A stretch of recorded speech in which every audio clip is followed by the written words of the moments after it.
أسمو وأجتاز السماء جلالا فأزيد أسراب الغيوم جمالا وألون الدنيا بأجمل بسمة وأكون للخير العميم مثالا. بسم الله الرحمن الرحيم. عن حكيم بن حزام رضي الله عنه عن النبي صلى الله عليه وسلم قال: البيعان بالخيار ما لم يتفرقا،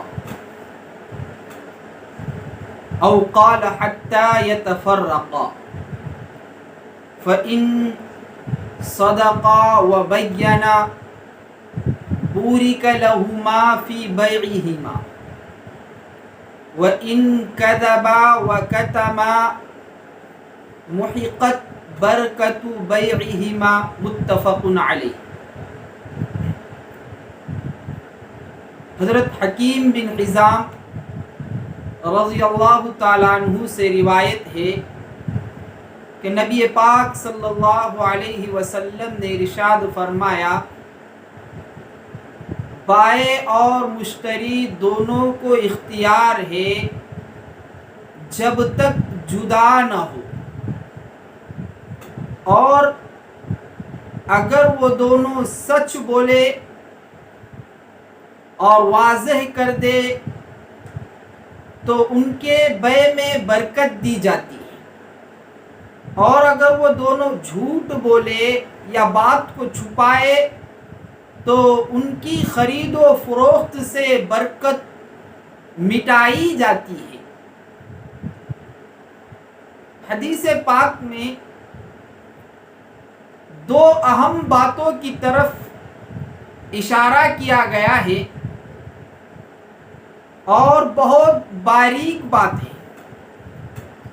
خاص طور سے آج کے زمانے میں اس کی طرف سے توجہ بالکل ہٹ چکی ہے، اور بائع اور مشتری یعنی بیچنے والا اور خریدنے والا عام طور پر ان باریک باتوں کی طرف توجہ نہیں دیتا ہے، جس کی وجہ سے دنیاوی بھی نقصان اور اخروی بھی نقصان اس کو اٹھانا پڑ سکتا ہے. دو جز ہے حدیث پاک کے اندر. پہلے جز کے متعلق انشاءاللہ کسی دوسری مجلس کے اندر اس پر بات آئے گی. دوسرے جز کے متعلق آج ہمیں یہاں پر کچھ گفتگو کرنا ہے. وہ کیا ہے کہ بائع اور مشتری کو، یعنی بیچنے والے کو اور خریدنے والے کو معاملہ کرتے وقت، خرید و فروخت کرتے وقت سچ بولنا چاہیے، جھوٹ سے گریز کرنا چاہیے، بچنا چاہیے. یہاں پر جو حدیث پاک کے اندر کہا گیا ہے کہ فَإِن صَدَقَا وَبَيَّنَا بُورِكَ لَهُمَا فِي بَيْعِهِمَا، اگر بائع اور مشتری دونوں سچ بولے اور بات صاف کرے تو بیع کے اندر برکت دی جاتی ہے. خرید و فروخت کے متعلق سچ کہے.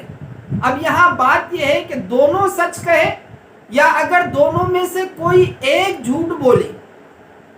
اگر دونوں کے دونوں سچ کہے تو برکت حاصل ہوتی ہے، اور اگر دونوں کے دونوں جھوٹ بولے تو برکت مٹائی جاتی ہے. لیکن سوال یہ ہے کہ اگر کوئی سچ بولے اور کوئی جھوٹ بولے تو کیا سچ بولنے والے سے بھی برکت مٹائی جاتی ہے؟ یہ سوال ہے. سچ بولنے والے سے علامہ ابن حجر عسقلانی رحمۃ اللہ علیہ نے اس حدیث کے ضمن میں کہا ہے کہ ظاہر حدیث سے تو یہی معلوم ہوتا ہے کہ دونوں سے برکت مٹائی جا سکتی ہے، لیکن اس بات کا بھی احتمال باقی رہتا ہے کہ ایک سے برکت مٹائی جائے گی، یعنی جھوٹ بولنے والے کو گناہ بھی ہوگا اور اس کی بے کی خرید و فروخت کی برکت ختم کی جائے گی، اور سچ بولنے والے کو ثواب ملے گا اور اس کی برکت اس کو حاصل رہے گی۔ اب بات یہ ہے کہ صدق بیانی، سچ بولنا کس کو کہتے ہیں، اور جھوٹ بولنا، بے کے اندر، خرید و فروخت کے اندر جھوٹ بولنا کس کو کہا جاتا ہے، یہ بات سمجھنے کی۔ بائے کے لیے سچ بولنا یہ ہے کہ اپنی جو چیز ہے جس کو وہ بیچ رہا ہے اس کے اندر اگر کوئی عیب ہو تو اس عیب کو صاف صاف بیان کر دے، یہ صدق بیانی سے کام لینا ہوگا، اس کو کہیں گے سچ بولنا۔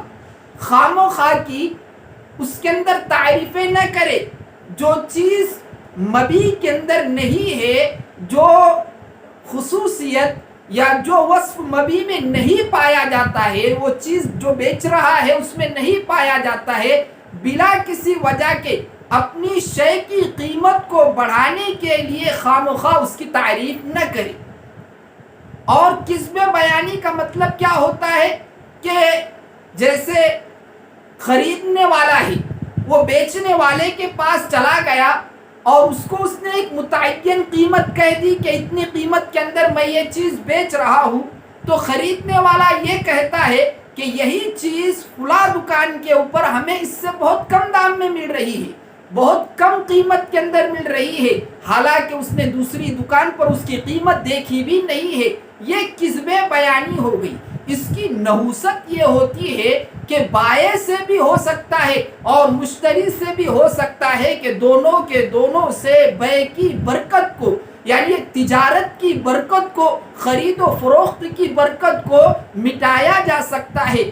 آج ہمیں یہی شکوہ رہتا ہے کہ ہم تجارت کر رہے ہیں، کاروبار کر رہے ہیں، نفع تو بہت کما رہے ہیں، لیکن آخر کیا بات ہے کہ ہمیں اس کے اندر برکتیں نصیب نہیں ہو رہی ہے، ہمیں برکتیں حاصل نہیں ہو رہی ہے۔